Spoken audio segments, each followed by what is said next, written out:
Welcome to the Discover podcast, where we view faith as a discovery journey with Jesus to help you become the person God created you to be. Hey everybody, welcome back to this episode of the Discover podcast. So today might be a sad day for some of you who have really enjoyed this podcast. This is our final episode of season 2. Now that doesn't mean it's our final episode, it just means our final episode of this season. We have found that for our work rhythm here at church, having little incremental breaks over the course of the year helps us just have some margin, focus on some other things, think and plan for next season. So as we start to shift from spring into summer, I know we're not quite there yet. We still got a little ways to go. But as summer is on the horizon, we're going to take a little break for the summer and then kick back into gear come the fall. And so what I wanted to do with this last episode of this season is just share a few reflections on how the journey of this podcast season has been working its way through my life. I think one of the things that's really important for those who are engaging in our ministry is to know that us who are leading the ministry, we're asking you to engage in this ministry. But I also think it's important for you to know that we are doing the things, and also we are engaging in the things that we are asking you to do. And so real quick, here's kind of the flyby overview of where we've been on this season. Maybe you jumped into the podcast just near the end and you have no idea what we did back at the beginning of season 2. But we titled this season On the Move. And maybe you can see that behind my head. There's the little letterboard thing. It's been hanging out there all season. And I'm actually just noticing that this camera is facing the other way. This is going to drive me crazy. And that the books aren't straight. Well, we'll get that fixed for next season. Anyway, the little letterboard says On the Move. We decided at the beginning to talk about how God is continually on the move in our lives and in our community. And the invitation of the gospel, the invitation of the kingdom, is to engage in what God's doing. So early on in this season, we talked to a handful of people, some pastors, some missionaries, for how they discerned God at work in their life, some of them making pretty significant life decisions, life change decisions, trajectory changes in their career. And how did they sense God was at work, moving them in a new direction? Then as we crossed into the winter, we started talking about, again, your story.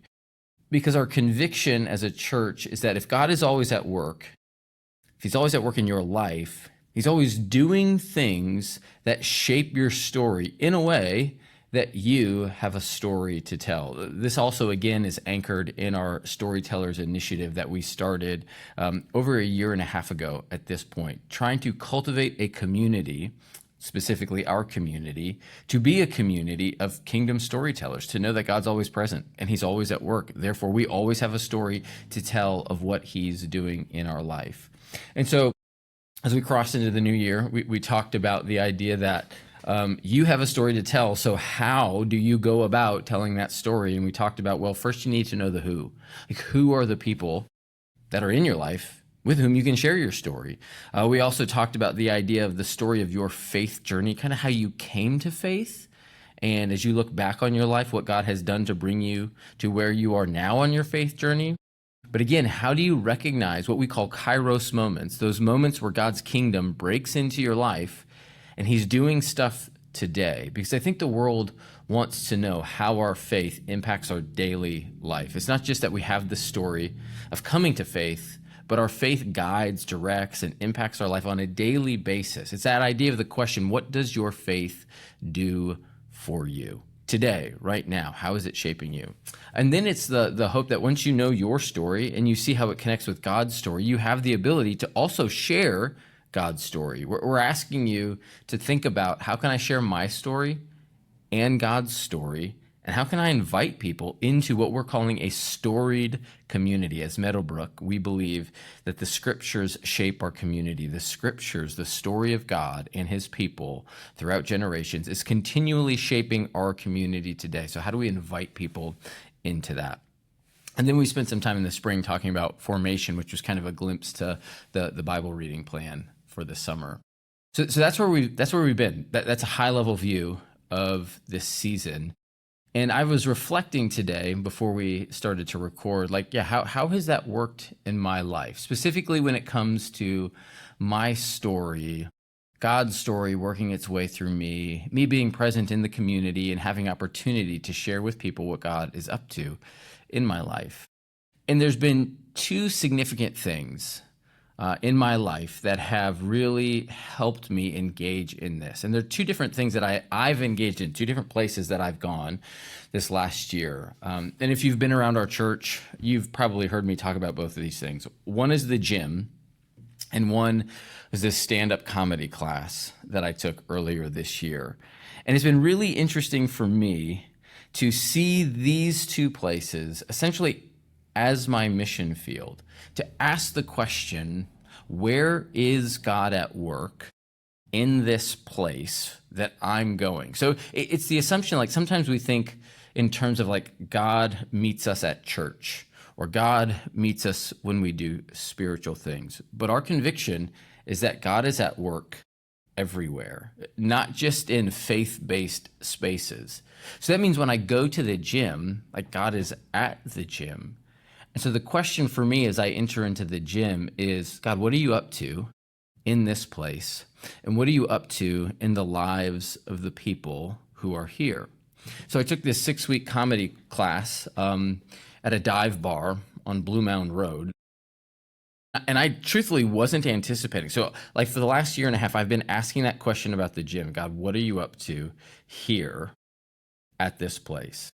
But then when I went to this comedy class, I wasn't really asking that question as I entered into the comedy class. I was just going for fun. I was just doing it for me, just a way to stretch myself when it comes to communication.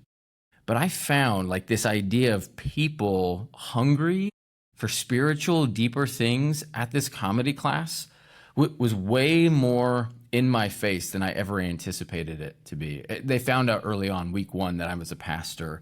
And so people just started naturally talking to me about being a pastor. After 1 week, a woman was like, hey, I'm curious to come to your church. Tell me about your church. And she showed up to our church. The guy who teaches the class made a comment to me about, oh, I'd like to visit your church sometime. And it's interesting when you listen to people who do stand-up comedy and you listen to the things that they talk about, because there are no filters. In most stand-up comedy spaces, there are no filters on what people talk about, the language that they use, the inappropriate jokes that they make. It's like all on the table. And you would not think, based on some of the stuff that people talk about, that anybody has any curiosity about God or spirituality or things of a higher nature. And so I was struck by how curious some of these people were, and how quick they were to engage with me specifically as a pastor. So as you do this course, you have to put on a show. And last night, I put on a show with a bunch of other people from this class. So I had like a 5-minute spot. You do your bits, you do your jokes, and everybody kind of works through. There's a crowd there. It was a really fun night. At the beginning of the show, the guy who was hosting, who was also a part of our class, he called out that we had he's like, there's a pastor in the crowd. And people were like, there's a pastor in the crowd. One of the comedians gets up and he's like, hold up. Is there really a pastor in the crowd? And people who were there with me like, yeah. And then he's like, where is this guy? And I raised my hand and he was like, I don't know if you're going to like what I'm about to say, but I'm going to say it. So he had all these inappropriate jokes and whatever. But through the evening, there was all of these references to this pastor being in the crowd. And then I got up and I did my stuff and made a joke about holding confession for people in the parking lot who wanted to, confess anything after, and people laughed at that. But my point is this, like there was this openness and this curiosity and this generosity. Everybody was really hospitable to me, even though they're kind of like poking fun at the idea of a pastor being there. And so it's just a reminder to me that everywhere you go, God is already there. God is already stirring things up. It had been a few weeks since I had seen the instructor of our class. There was a little bit of a gap between when the show happened and the class ended. And I walk up and I say hi to the guy who taught the class. And some of the first words out of his mouth were, hey man, you're a really great preacher. Some of your sermons are really, really great. And I was like, he went online and watched some of our stuff. And so it's like, you just never know what God is going to do. And so it's this invitation that if God is on the move all over the place, like we need to go into the world with eyes wide open to find ways to participate with him. And what was really interesting last night at this show was these two worlds collided. My comedy class thing and my gym circles collided because a bunch of people from the gym found out I was doing this and they wanted to come. And they came and they saw this comedy thing that I did. And there was a handful of people from church who was there. And so it was like these three worlds of mine collided. Friends from church, friends from the gym, everybody from this class. And it was kind of like God is in the midst of all of these spaces. It was a really unique reminder to me that God is in the midst of all of these spaces. And so how can we be engaging with him? So I want to share just a few thoughts, a few reflections on how to engage with what God is doing in all of these spaces that you inhabit, whether it's your work, whether it's community, whether it's on your kids' soccer sideline, whether it's at a gym that you go to or a coffee shop that you regularly attend. The first thing is be as present as you can. Be as present as you can to God's presence there and the people around you. And one of the ways that you do that is you look for what we would call persons of peace, like people who are just open to serving you, being kind to you, listening to you, people who are hospitable to you. And then start to find ways to intentionally engage with them by asking them thoughtful, curious questions, to find little things that you can learn about them. And then somewhere along the way, ask if they'd be willing to meet for coffee or lunch and say, I would just love to hear your story. I've done that with a few people now from the gym, and it's just amazing to me how quick they are to say yes, how honored they are to sit down and say, hey, I'd love to share my story. And pretty sure they will then in turn ask you about yours. Some of the other things that I've noticed is that if you can meet these people, get to know them through genuine curiosity and compassion, and then show up for things in their life and remember their life events, that goes a really long way. So there was a young woman at our gym who had this startup. She told me a little bit about it. And a few weeks later, I just said, hey, how's that going? How's your startup going? And it was like surprising to her that I remembered and that I asked about it. Another woman at the gym was telling me about her mom who was about to have a knee replacement surgery. And so, you know, the next week I just said, hey, how was the surgery? How's your mom doing? Like those little things go a long way because it shows that you see them and you care about them. And so if you were to do just those few things, be present as you can, look for ways to ask compassionately curious questions, remember their stuff, maybe even show up for their stuff. Like this one woman earlier this year, she volunteers for a group that serves homeless in our city, and they were having a fundraiser, and she asked if we would show up to this fundraiser. It was pretty much you go to Lion's Tail, get a drink, and so much of the proceeds that come in during this window of time go to their organization. And I was like, yeah, happy to be there. And so she was like really touched that we would show up and support the work that she's doing. So if you can do those things, be present, ask questions, remember, ask follow-up questions, show up to their things, people will be so much more likely to reciprocate that when you invite them to something. So just last week, I was having coffee with a guy from the gym. I had gone to a couple of his events that he's been a part of, a couple different life things that he's been doing. And we had this great conversation. Now he knows that I'm a pastor. And so somewhere along the way, he just said, hey, what are you preaching on this week? He grew up Catholic, hasn't been a part of the church for a while.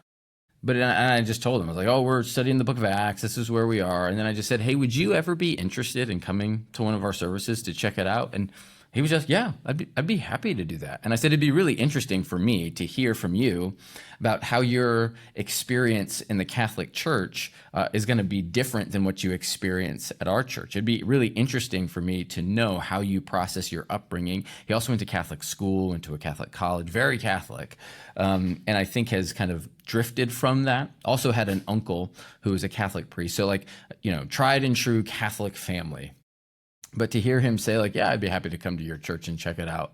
And what that does is it opens the door for a follow-up conversation. He'll come and say, okay, now we can get coffee again and just process. What did you hear? What did you see? How are the interactions? What did you think?